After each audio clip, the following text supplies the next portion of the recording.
Welcome to Democracy Now!, democracynow.org, the War and Peace Report. I'm Amy Goodman. Hundreds more people fleeing violence in Syria, Afghanistan, Pakistan, Iraq, sub-Saharan Africa, and other regions have reportedly died en route to Europe as the world grapples with what's being described the worst migration crisis since World War II.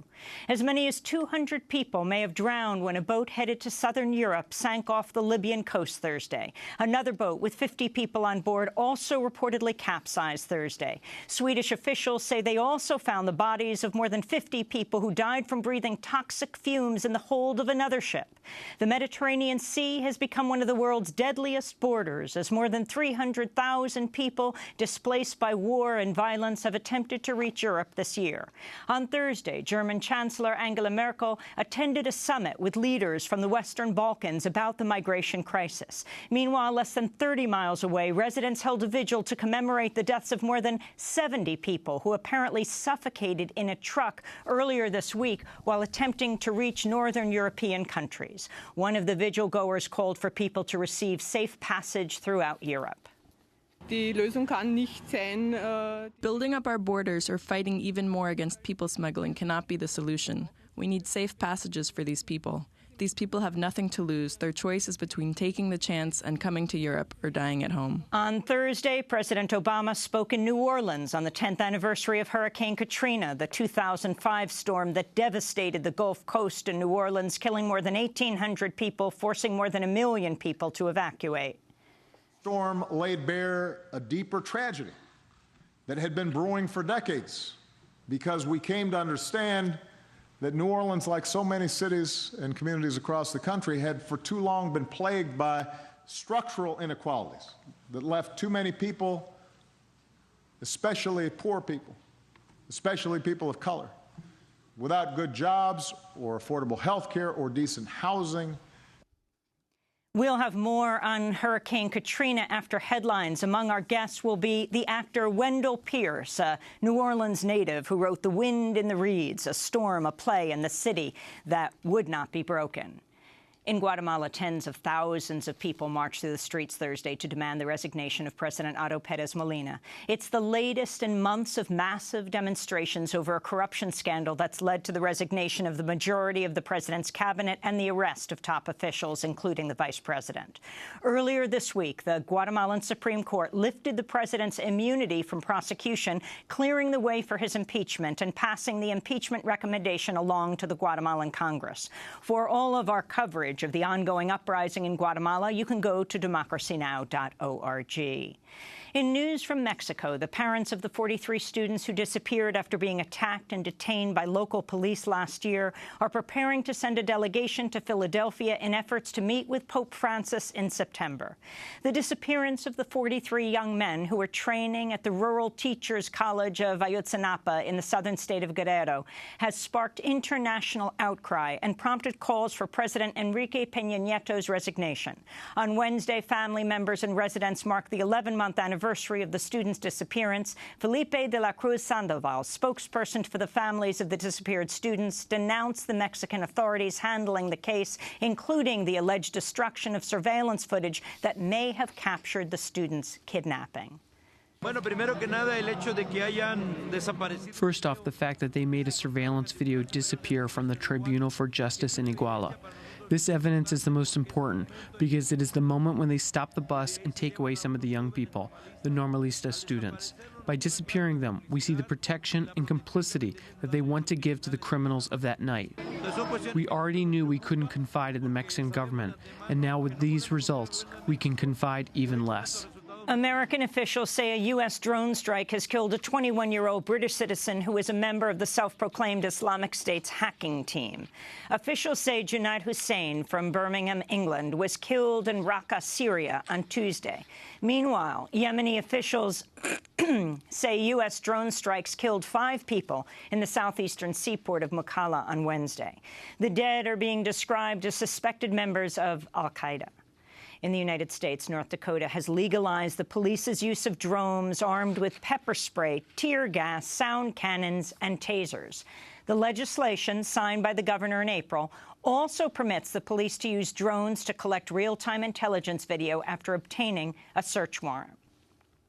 The father of 24-year-old journalist Alison Parker, who was killed along with 27-year-old cameraman Adam Ward during Wednesday's fatal shooting in Roanoke, Virginia, has demanded action on gun control. The two died after suspected gunman Vester Flanagan opened fire during the morning broadcast of local news station WDBJ. Flanagan was a former journalist at the station who was fired 2 years ago. He was African-American and had spoken out about racial grievances he had at WDBJ and other stations where he'd worked. Police say Flanagan shot himself later Wednesday and died in the hospital. Alison Parker's father, Andy, spoke out for gun control during an interview on Fox News. Mark my words, my mission in life, and I talked to the governor today, he called me, and he said, and I told him, I said, I'm going to do something, whatever it takes to get gun legislation, to shame people, to shame legislators into doing something about closing loopholes in background checks and making sure crazy people don't get guns.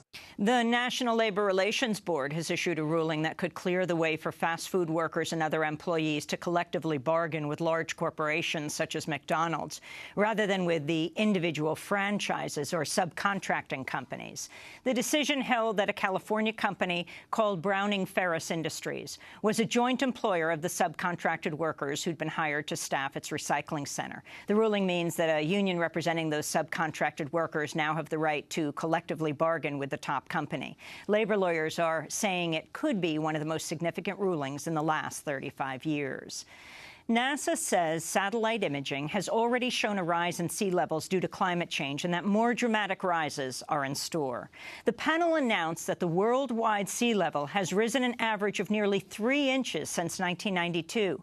The scientists also predicted the sea level could rise as high as 6 feet by 2100. Most scientists believe that about 3 feet by 2100 is probably the most likely amount of sea level rise we'll have. But there are estimates as low as 1 foot and as high as 6 feet by 2100, which would be really devastating.